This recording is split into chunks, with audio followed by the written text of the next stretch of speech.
আমরা ক্ষমতার মসনদে বসার জন্য জাতীয় সংসদে যাইনি। আমরা এদেশের মানুষের কণ্ঠ হয়ে কথা বলার জন্য জাতীয় সংসদে গিয়েছি।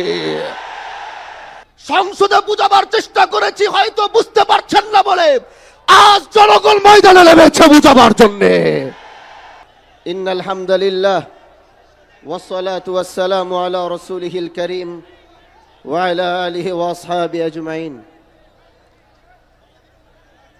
মুহতারাম হাজিরিন, আমরা একটু বসি, একটু শান্ত হই।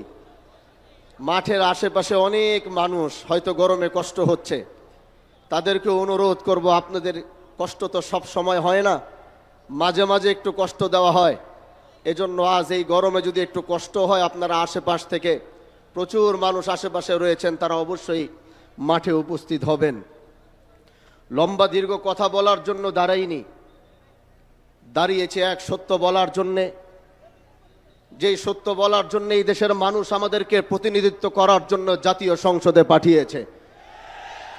আমরা বলেছিলাম আমরা ইনসাফ প্রতিষ্ঠা করব, আমরা বলেছিলাম আমরা ন্যায় প্রতিষ্ঠা করব। আর আমাদের এই আওয়াজগুলো, এই কথাগুলো এই দেশের মানুষ, আমার এলাকার মানুষ, তারা বিশ্বাস করেছিল এবং বিশ্বাস করে সেই শিবচরের মানুষ আমাকে ভোট দিয়ে আমাদেরকে জাতীয় সংসদে পাঠিয়েছে। মওলানা আল্লামা মামুনুল হক দামাত বারাকাতুহুম আমার উপর আস্থা রেখেছেন। আমার উপর আস্থা রেখে তিনি আমাকে এই দায়িত্ব পালন করার সুযোগ দিয়েছেন। ভাই, আমরা ক্ষমতার জন্য আমরা জাতীয় সংসদে যাই নাই। এরকম ক্ষমতা তো আমাদের পূর্বপুরুষের ছিল।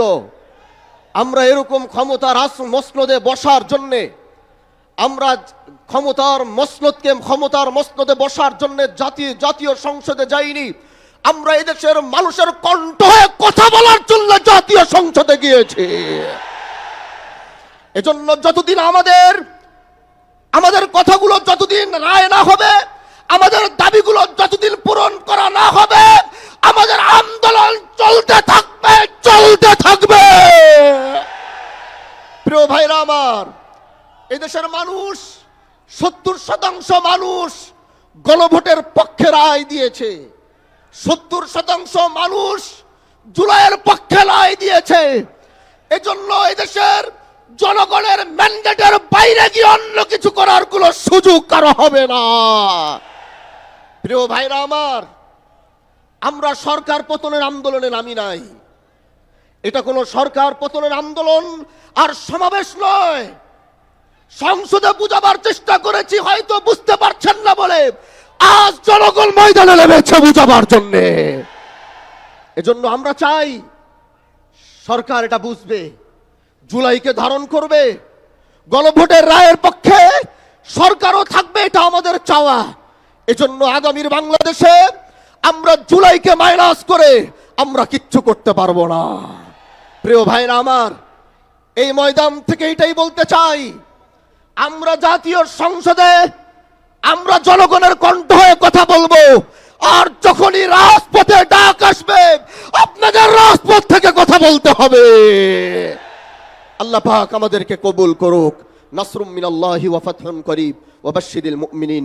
আসসালামু আলাইকুম ওয়া রাহমাতুল্লাহি ওয়া বারাকাতুহু। সংগ্রামী তৌহিদি জনতা, প্রবাসীদের জন্য নির্মাণ হচ্ছে দেশের প্রথম স্মার্ট সিটি, যেখানে থাকছে স্কুল, মসজিদ, হাসপাতাল, সুইমিং পুল, হেলিপ্যাড, পাঠাগার, জিম, সুপারমার্কেট, শিশু পার্ক সহ সকল নাগরিক সুবিধা। মাত্র 30 লাখ টাকা বিনিয়োগে মিলছে আকর্ষণীয় ফ্ল্যাট। প্লাটিনাম ইনভেস্টরদের জন্য ঢাকা বিমানবন্দরে ভিআইপি প্রোটোকল সুবিধা। বিস্তারিত জানতে যোগাযোগ করুন স্ক্রিনে দেয়া হোয়াটসঅ্যাপ অথবা ইমো নাম্বারে।